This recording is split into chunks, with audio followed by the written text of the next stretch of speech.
الحمد للہ رب العالمین والصلاة والسلام علی سید الانبیاء والمرسلین اما بعد فاعوذ باللہ من الشیطان الرجیم بسم اللہ الرحمن الرحیم۔ آج ہم لیسن نمبر 5 تفسیر خزائن العرفان میں سورہ بقرہ کی آیت نمبر 41 یعنی 41 سے سبق کا آغاز کریں گے۔ ہم انشاءاللہ تعالی صرف اردو ترجمہ کنز الایمان اور اس کے ساتھ تفسیر خزائن العرفان ملا کے پڑھیں گے، یعنی کہ پوری آیت کا ترجمہ کرنے کی بجائے جن چند الفاظ کے اوپر تفسیر خزائن العرفان لکھی گئی ہے ان کو ملا کے پڑھیں گے۔ ساری توجہ سمجھنے پہ رکھنی ہے، کیا عقیدہ بیان ہو رہا ہے، کیا مسئلہ بیان ہو رہا ہے، ہمیں کیا کرنا ہے، کیا عقیدہ رکھنا ہے، اس کا بیان ہے۔ اس کا مطلب یوں سمجھ لیں کہ قرآن پاک ہمارے رب عز و جل کا ایک پیغام ہے، ہماری طرف ایک میسج ہے، ہماری طرف ایک لیٹر ہے ہماری طرف۔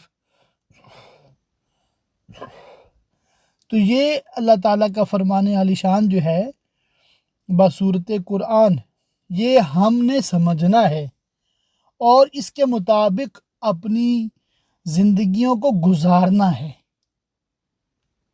زندگی گزارنے کا یہ ہمارے لیے ایک انسٹرکشنز ہیں کہ ہم نے یہ کرنا ہے، یہ نہیں کرنا، ایسا سوچنا، ایسا نہیں سوچنا، یہ عقیدہ رکھنا، یہ نہیں رکھنا۔ آئیے ترجمہ کنز الایمان کا آغاز کرتے ہیں۔ اور ایمان لاؤ اس پر جو میں نے اتارا، اس کی تصدیق کرتا ہوا جو تمہارے ساتھ ہے، اور سب سے پہلے اس کے منکر نہ بنو۔ تفسیر میں ہے یعنی قرآن پاک، توریت و انجیل پر جو تمہارے ساتھ ہیں ایمان لاؤ، اور اہل کتاب میں پہلے کافر نہ بنو کہ جو تمہارے اتباع میں کفر اختیار کرے اس کا وبال بھی تم پر ہو، اور میری آیتوں کے بدلے تھوڑے دام نہ لو۔ ان آیات سے توریت و انجیل کی وہ آیات مراد ہیں جن میں حضور صلی اللہ تعالی علیہ وآلہ وسلم کی نعت و صفت ہے۔ مقصد یہ ہے کہ حضور کی نعت دولت دنیا کے لیے مت چھپاؤ کہ متاع دنیا ثمن قلیل اور نعمت آخرت کے مقابل بے حقیقت ہے، یعنی کہ جو دنیا کا مال ہے یہ ثمن قلیل ہے، یہ تھوڑا ہے، اور نعمت آخرت کے مقابل بے حقیقت، اس کی کوئی ویلیو ہی نہیں ہے۔ شان نزول، یہ آیت کعب بن اشرف اور دوسرے رؤسا و علماء یہود کے حق میں نازل ہوئی جو اپنی قوم کے جاہلوں اور کمینوں سے ٹکے وصول کر لیتے اور ان پر سالانے مقرر کرتے تھے، اور انہوں نے پھلوں اور نقد مالوں میں اپنے حق معین کر لیے تھے۔ انہیں اندیشہ ہوا کہ توریت میں جو حضور سید عالم صلی اللہ علیہ وآلہ وسلم کی نعت و صفت ہے، اگر اس کو ظاہر کریں تو قوم حضور پر ایمان لے آئے گی اور ان کی کچھ پرسش نہ رہے گی، یعنی انہیں کوئی پوچھنے والا نہیں ہوگا، یہ تمام منافع جاتے رہیں گے۔ اس لیے انہوں نے اپنی کتابوں میں تغییر کی، تبدیلی کی اور حضور کی نعت کو بدل ڈالا۔ جب ان سے لوگ دریافت کرتے کہ توریت میں حضور کے کیا اوصاف مذکور ہیں تو وہ چھپا لیتے اور ہرگز نہ بتاتے۔ اس پر یہ آیت نازل ہوئی بحوالہ خازن وغیرہ، اور مجھ ہی سے ڈرو اور حق سے باطل کو نہ ملاؤ، اور دیدہ و دانستہ حق نہ چھپاؤ، اور نماز قائم رکھو اور زکوٰۃ دو، اور رکوع کرنے والوں کے ساتھ رکوع کرو۔ اس آیت میں نماز و زکوٰۃ کی فرضیت کا بیان ہے اور اس طرف بھی اشارہ ہے کہ نمازوں کو ان کے حقوق کی رعایت اور ارکان کی حفاظت کے ساتھ ادا کرو۔ مسئلہ جماعت کی ترغیب بھی ہے۔ حدیث شریف میں ہے جماعت کے ساتھ نماز پڑھنا تنہا پڑھنے سے 27 درجہ زیادہ فضیلت رکھتا ہے، یعنی 27 ٹائمز مور ریوارڈ ہے۔ کیا لوگوں کو بھلائی کا حکم دیتے ہو اور اپنی جانوں کو بھولتے ہو؟ حالانکہ تم کتاب پڑھتے ہو تو کیا تمہیں عقل نہیں؟ شان نزول: علماء یہود سے ان کے مسلمان رشتہ داروں نے دین اسلام کی نسبت دریافت کیا تو انہوں نے کہا تم اس دین پر قائم رہو۔ حضور سید عالم صلی اللہ علیہ وآلہ وسلم کا دین حق اور کلام سچا ہے۔ اس پر یہ آیت نازل ہوئی۔ ایک قول یہ ہے کہ آیت ان یہودیوں کے حق میں نازل ہوئی جنہوں نے مشرکین عرب کو حضور کے مبعوث ہونے کی خبر دی تھی اور حضور کے اتباع کرنے کی ہدایت کی تھی۔ پھر جب حضور مبعوث ہوئے تو یہ ہدایت کرنے والے حسد سے خود کافر ہو گئے۔ اس پر انہیں توبیخ کی گئی، انہیں ملامت کی گئی، انہیں ڈانٹا گیا۔ بحوالہ خازن و مدارک: اور صبر اور نماز سے مدد چاہو، اور بے شک نماز ضرور بھاری ہے مگر ان پر جو دل سے میری طرف جھکتے ہیں، یعنی اپنی حاجتوں میں صبر اور نماز سے مدد چاہو۔ سبحان اللہ، کیا پاکیزہ تعلیم ہے۔ صبر مصیبتوں کا اخلاقی مقابلہ ہے۔ صبر مصیبتوں کا اخلاقی مقابلہ ہے۔ انسان عدل و عزم، حق پرستی پر بغیر اس کے قائم نہیں رہ سکتا۔ صبر کی 3 قسمیں ہیں۔ نمبر 1، شدت و مصیبت پر نفس کو روکنا۔ نمبر 2، طاعت و عبادت کی مشقتوں میں مستقل رہنا۔ نمبر 3، معصیت کی طرف مائل ہونے سے طبیعت کو باز رکھنا۔ تو صبر کے بارے میں ہم سنتے رہتے ہیں، صبر کرو۔ تو پہلی تو یہ صورت ہے کہ اگر آپ پہ کوئی بیماری، کوئی پریشانی آ گئی، اس وقت صبر کرو، واویلا نہیں کرنا۔ 2، جو فرائض و واجبات ہمارے ذمے ہیں ان کو پابندی سے کرنا، یہ بھی صبر ہے۔ تیسرا یہ ہے کہ گناہوں سے خود کو روکنا، یہ بھی صبر ہے۔ بعض مفسرین نے جہاں صبر سے روزہ مراد لیا ہے وہ بھی صبر کا ایک فرد ہے۔ اس آیت میں مصیبت کے وقت نماز کے ساتھ استعانت کی تعلیم بھی فرمائی، کیونکہ وہ عبادت بدنیہ اور نفسانیہ کی جامع ہے اور اس میں قرب الہی حاصل ہوتا ہے۔ حضور صلی اللہ علیہ وآلہ وسلم اہم امور کے پیش آنے پر مشغول نماز ہو جاتے تھے۔ اس آیت میں یہ بھی بتایا گیا کہ مومنین صادقین کے سوا اوروں پر نماز گراں ہے، یعنی ان پہ بھاری ہے، ان کو بوجھ محسوس ہوتی ہے۔ اللہ تعالی ہم سب کو نماز سے محبت نصیب کرے، آمین۔ یہ دعا میں نے اپنی طرف سے کی ہے۔ ابھی ہم انشاءاللہ تعالی آیت نمبر 46 کا ترجمہ اور تفسیر پڑھیں گے، سنیں گے۔ جنہیں یقین ہے کہ انہیں اپنے رب سے ملنا ہے اور اسی کی طرف پھرنا۔ اس میں بشارت ہے کہ آخرت میں مومنین کو دیدار الہی کی نعمت ملے گی۔ اے اولاد یعقوب، یاد کرو میرا وہ احسان جو میں نے تم پر کیا، اور یہ کہ اس سارے زمانہ پر تمہیں بڑائی دی۔ العالمین کا استغراق حقیقی نہیں، مراد یہ ہے کہ میں نے تمہارے آباء کو ان کے زمانہ والوں پر فضیلت دی، یا فضل جزئی مراد ہے جو اور کسی امت کی فضیلت کا نافی نہیں ہو سکتا۔ اسی لیے امت محمدیہ کی حق میں ارشاد ہوا کنتم خیر امہ، تم بہترین امت ہو، روح البیان و جمل وغیرہ۔ اور ڈرو اس دن سے جس دن کوئی جان دوسرے کا بدلہ نہ ہو سکے گی، وہ روز قیامت ہے۔ آیت میں نفس 2 مرتبہ آیا، پہلے سے نفس مومن، دوسرے سے نفس کافر مراد ہے۔ اور نہ کافر کے لیے کوئی سفارش مانی جائے اور نہ کچھ لے کر اس کی جان چھوڑی جائے اور نہ ان کی مدد ہو۔ یہاں سے رکوع کے آخر تک 10 نعمتوں کا بیان ہے جو ان بنی اسرائیل کی آباء کو ملی۔ اور یاد کرو جب ہم نے تم کو فرعون والوں سے نجات بخشی۔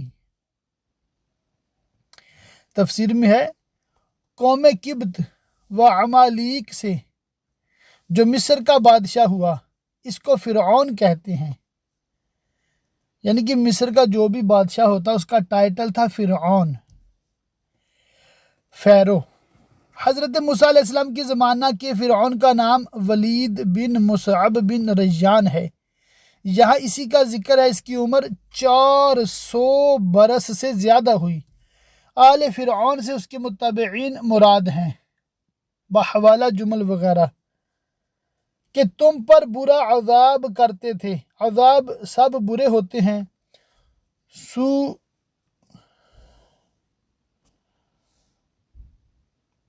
سوء العذاب وہ کہلائے گا جو اور عذابوں سے شدید ہو۔ اس لیے حضرت مترجم قدس سرہ نے برا عذاب ترجمہ کیا، کما فی الجلالین وغیرہ، جیسا کہ جلالین وغیرہ میں ہے۔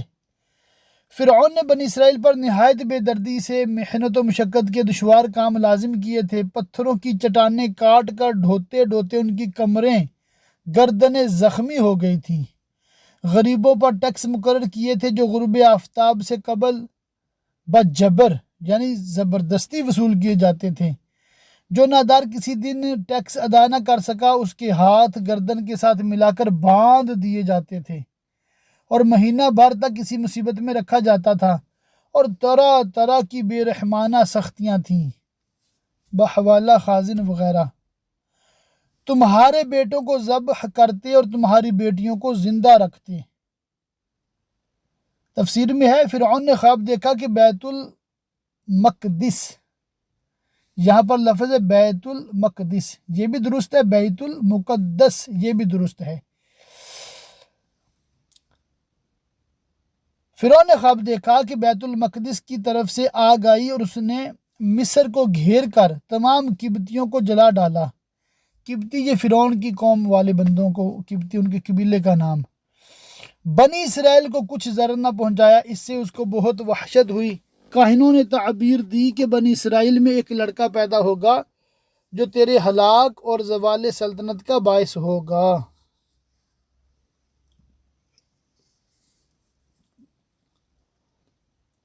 یہ سن کر فرعون نے حکم دیا کہ بنی اسرائیل میں جو لڑکا پیدا ہو قتل کر دیا جائے۔ دائیاں تفتیش کے لیے مقرر ہوئیں، 12,000 و بروایت یعنی ایک دوسری روایت میں 70,000 لڑکے قتل کر ڈالے گئے، 90,000 حمل گرا دیے گئے، اور مشیت الہی سے اس قوم کے بوڑھے جلد جلد مرنے لگے۔ قوم قبط کے رؤسا نے گھبرا کر فرعون سے شکایت کی کہ بنی اسرائیل میں موت کی گرم بازاری ہے، اس پر ان کے بچے بھی قتل کیے جاتے ہیں، تو ہمیں خدمت گار کہاں سے میسر آئیں گے؟ فرعون نے حکم دیا کہ 1 سال بچے قتل کیے جائیں اور 1 سال چھوڑے جائیں۔ تو جو سال چھوڑنے کا تھا اس میں حضرت ہارون پیدا ہوئے، یہ موسیٰ علیہ السلام کے بھائی ہیں، اور قتل کے سال حضرت موسیٰ علیہ السلام کی ولادت ہوئی۔ اور اس میں تمہارے رب کی طرف سے بڑی بلا تھی یا بڑا انعام۔ بلا امتحان و آزمائش کو کہتے ہیں۔ آزمائش نعمت سے بھی ہوتی ہے اور شدت و محنت سے بھی۔ نعمت سے بندہ کی شکر گزاری اور محنت سے اس کے صبر کا حال ظاہر ہوتا ہے۔ اگر ذالکم کا اشارہ فرعون کے مظالم کی طرف ہو تو بلا سے محنت و مصیبت مراد ہوگی، اور اگر ان مظالم سے نجات دینے کی طرف ہو تو نعمت۔ اور جب ہم نے تمہارے لیے دریا پھاڑ دیا تو تمہیں بچا لیا، اور فرعون والوں کو تمہاری آنکھوں کے سامنے ڈبو دیا۔ یہ دوسری نعمت کا بیان ہے جو بنی اسرائیل پر فرمائی کہ انہیں فرعونیہ کے ظلم و ستم سے نجات دی، اور فرعون کو معا اس کی قوم کے ان کے سامنے غرق کیا۔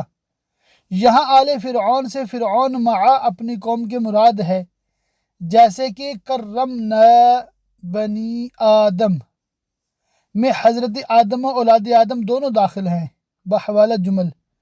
مختصر واقعہ یہ ہے کہ حضرت موسیٰ علیہ السلام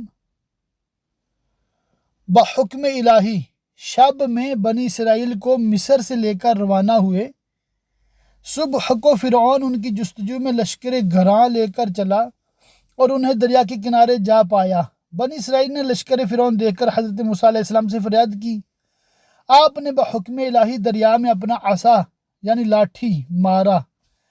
اس کی برکت سے عین دریا میں 12 خشک رستے پیدا ہو گئے۔ پانی دیواروں کی طرح کھڑا ہو گیا۔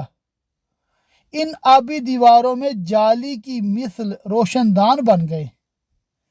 بنی اسرائیل کی ہر جماعت ان راستوں میں ایک دوسرے کو دیکھتی اور باہم باتیں کرتی گزر گئی۔ فرعون دریائی رستے دیکھ کر ان میں چل پڑا۔ جب اس کا تمام لشکر دریا کے اندر آ گیا تو دریا حالت اصلی پر آیا اور تمام فرعونی اس میں غرق ہو گئے۔ دریا کا عرض 4 فرسنگ تھا۔ یہ واقعہ بحر کلزم کا ہے جو بحر فارس کے کنارہ پر ہے، یا بحر ماورائے مصر کا جس کو اصاف کہتے ہیں۔ بنی اسرائیل لب دریا فرعونیوں کے غرق کا منظر دیکھ رہے تھے۔ یہ غرق محرم کی 10ویں تاریخ ہوا۔ حضرت موسیٰ علیہ السلام نے اس دن شکر کا روزہ رکھا۔ سید عالم صلی اللہ علیہ وآلہ وسلم کے زمانہ تک بھی یہود اس دن کا روزہ رکھتے تھے۔ حضور نے بھی اس دن کا روزہ رکھا اور فرمایا کہ حضرت موسیٰ علیہ السلام کی فتح کی خوشی منانے اور اس کی شکر گزاری کرنے کے ہم یہود سے زیادہ حقدار ہیں۔ مسئلہ اس سے معلوم ہوا کہ عاشورہ کا روزہ سنت ہے۔ مسئلہ یہ بھی معلوم ہوا کہ انبیاء کرام پر جو انعام الہی ہو اس کی یادگار قائم کرنا اور شکر بجا لانا مسنون ہے، اگر کفار بھی قائم کرتے ہوں جب بھی اس کو چھوڑا نہ جائے۔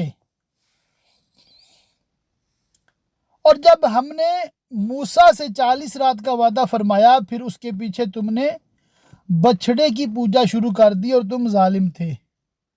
فرعون اور فرعونیوں کے ہلاک کے بعد جب حضرت موسیٰ علیہ السلام بنی اسرائیل کو لے کر مصر کی طرف لوٹے اور ان کی درخواست پر اللہ تعالیٰ نے عطائے توریت کا وعدہ فرمایا اور اس کے لیے میقات معین کیا جس کی مدت مع اضافہ 1 ماہ 10 روز تھی، مہینہ ذوالقعدہ اور 10 دن ذوالحجہ کے۔ حضرت موسیٰ علیہ السلام قوم میں اپنے بھائی ہارون علیہ السلام کو اپنا خلیفہ و جانشین بنا کر توریت حاصل کرنے کے لیے کوہ طور پر تشریف لے گئے۔ 40 راتیں وہاں ٹھہرے۔ اس عرصہ میں کسی سے بات نہ کی۔ اللہ تعالیٰ نے زبرجدی الواح میں توریت آپ پر نازل فرمائی۔ یہاں سامری نے سونے کا جواہرات سے مرصع بچھڑا بنا کر قوم سے کہا کہ یہ تمہارا معبود ہے۔ وہ لوگ 1 ماہ حضرت کا انتظار کر کے سامری کے بہکانے سے بچھڑا پوجنے لگے۔ بچھڑا بیبی کاؤ کو کہتے ہیں، یعنی کہ گائے کا بچہ بچھڑا۔ سوائے حضرت ہارون علیہ السلام اور آپ کے 12,000 ہمراہیوں کے تمام بنی اسرائیل نے گوسالہ کو پوجا بحوالہ خازن۔ پھر اس کے بعد ہم نے تمہیں معافی دی۔ تفسیر: عفو کی کیفیت یہ ہے کہ حضرت موسیٰ علیہ السلام نے فرمایا کہ توبہ کی صورت یہ ہے کہ جنہوں نے بچڑے کی پرستش نہیں کی وہ پرستش کرنے والوں کو قتل کریں، اور مجرم برضا و تسلیم یعنی کہ اپنی رضا سے اور خود کو سپرد کر کے سکون کے ساتھ قتل ہو جائیں، وہ اس پہ راضی ہو گئے صبح سے شام تک 70,000 قتل ہو گئے۔ تب حضرت موسیٰ و ہارون علیہ السلام بتضرع زاری بارگاہ حق کی طرف ملتجی ہوئے۔ وحی آئی کہ جو قتل ہو چکے شہید ہوئے، باقی مغفور فرمائے گئے، یعنی باقیوں کو اللہ پاک نے مغفرت عطا فرما دی۔ ان میں کے قاتل و مقتول سب جنتی ہیں۔ مسئلہ شرک سے مسلمان مرتد ہو جاتا ہے۔ انہوں نے کیا کیا تھا؟ بچڑے کی پوجا کر کے شرک کیا تھا۔ مرتد کی سزا کیا ہے؟ قتل، کیونکہ اللہ تعالیٰ سے بغاوت قتل و خون ریزی سے سخت تر جرم ہے۔ فائدہ: گوسالہ بنا کر پوجنے میں بنی اسرائیل کے کئی جرم تھے۔ ایک تصویر سازی جو حرام ہے، دوسرے حضرت ہارون علیہ السلام کی نافرمانی، تیسرے گوسالہ پوج کر مشرک ہو جانا۔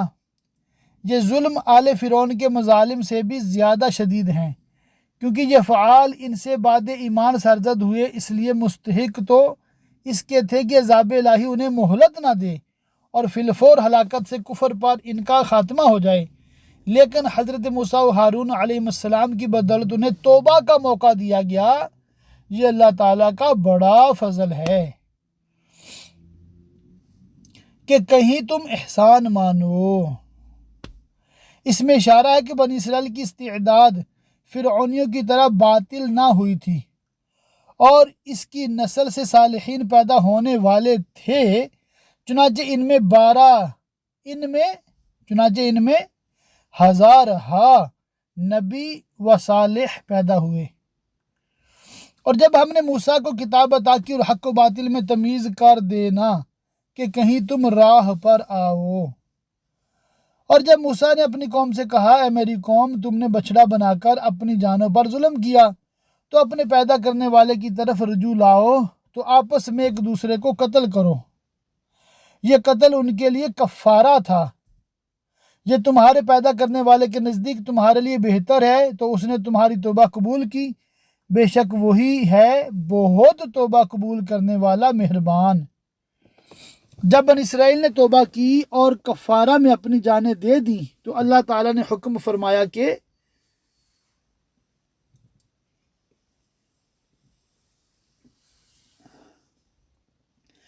حضرت موسیٰ علیہ السلام انہیں گوسالہ پرستی کی عذر خواہی کے لیے حاضر لائیں، اور ان میں سے 70 آدمی منتخب کر کے طور پر لے گئے۔ وہاں وہ کہنے لگے، اے موسیٰ، ہم آپ کا یقین نہ کریں گے جب تک خدا کو اعلانیہ نہ دیکھ لیں۔